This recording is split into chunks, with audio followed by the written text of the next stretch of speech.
Yes, Yellowstone is a volcano.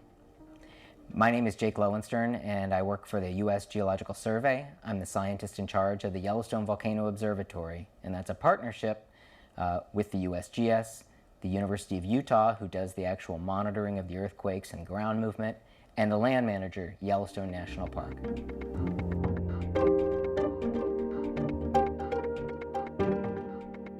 We're looking here at a geologic map of Yellowstone National Park, and the different colors represent different geologic units, different rock types, different ages of rocks.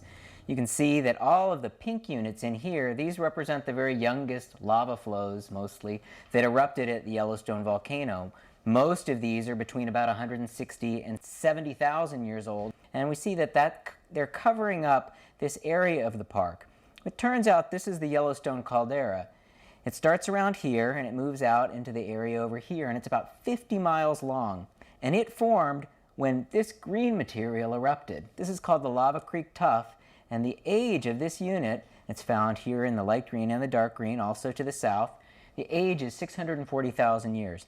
This was an enormous eruption, and it spread ash over much of the United States, and a similar eruption to that today would certainly be a big deal. But since this time, there have been about 80 different eruptions at Yellowstone. Some of them are very big. This one is the most recent. It's 70,000 years old, and it's called the Pitchstone Plateau lava flow. In fact, the size of it is about the size of Washington, D.C., and it's about 100 yards thick in most places. So this is what we're looking at. We can see volcanic rocks everywhere, evidence that this is a really unusual place. It's a massive volcano.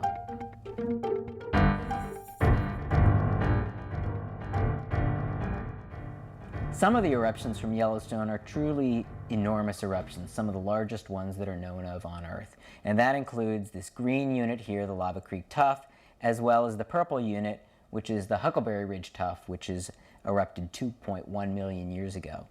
So these are some of the largest eruptions that we know of on Earth, and because they erupted so much material, on the order of 1,000 cubic kilometers or 250 cubic miles, then they get termed as super eruptions, really big eruptions. And the way that it works, this is kind of new terminology, and super eruptions, if you're a volcano that has exploded and created one of these deposits, then you get called a supervolcano. And that's where the word supervolcano comes from.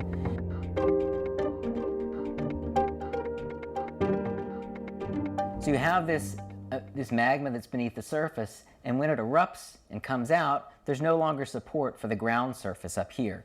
And as a result, the ground surface just caves in, it founders and it falls in.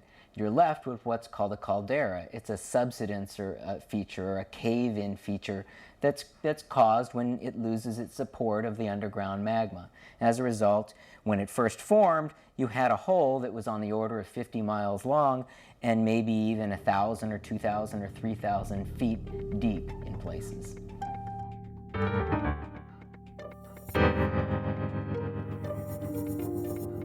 We have this deep magma chamber, and there's a lot of heat. The magma is generally at temperatures like 800 degrees centigrade, or something like 1,300 degrees Fahrenheit. There's a lot of heat. That heat heats up the rock, and that rock then, there's conductive cooling, there's water down there, that water gets heated up, and so much of the water that's near the surface at Yellowstone is actually at boiling temperature, and as you go down, it gets hotter and hotter. So that's creates a pressurized system of a boiling aquifer, of boiling groundwater, and that becomes unstable. It can cause earthquakes, and of course it causes the thermal features that we see everywhere at Yellowstone that make Yellowstone so famous.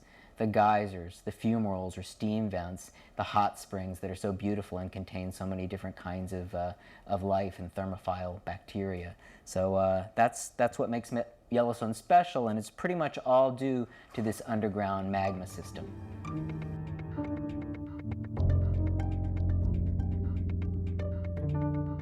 So we have these massive eruptions that are really quite rare, and then we have these lava flows that happen more frequently, but still not. The last one was 70,000 years ago. But this would be a really big event if it happened again within the park. It might cause forest fires, it might dam up rivers, and it would cause a lot of commotion and anxiety within Yellowstone, but it would have very little long range effect. It wouldn't affect people in states that are hundreds of miles away, certainly. We have other big events that occur at Yellowstone. For example, earthquakes. In 1959, there was a magnitude 7.5 that occurred out near Hebgen Lake, caused a lot of damage in the park, and also caused a lot of changes to the thermal areas within Yellowstone. The Teton Fault is on the border of the Teton Mountains south of the park, and it potentially could have a very big earthquake associated with it. Beyond that, we have the hydrothermal explosions or steam explosions when the groundwater system becomes too pressurized and erupts during some sort of perhaps an earthquake or due to a change in lake level. And what happens is you get the groundwater system can form really large holes in the ground, sometimes hundreds of feet across. This is a turbid lake right here, Indian Pond and Mary Bay. All of these were created in the last 15,000 years by explosions of the hydrothermal system. In this case, no magma is erupted, and they're fairly localized events in terms of their damage, but they're still definitely relevant for what's going on at Yellowstone and need to be watched. Almost every year, somewhere in Yellowstone, there is a small hydrothermal explosion. Sometimes they might only be a couple feet across.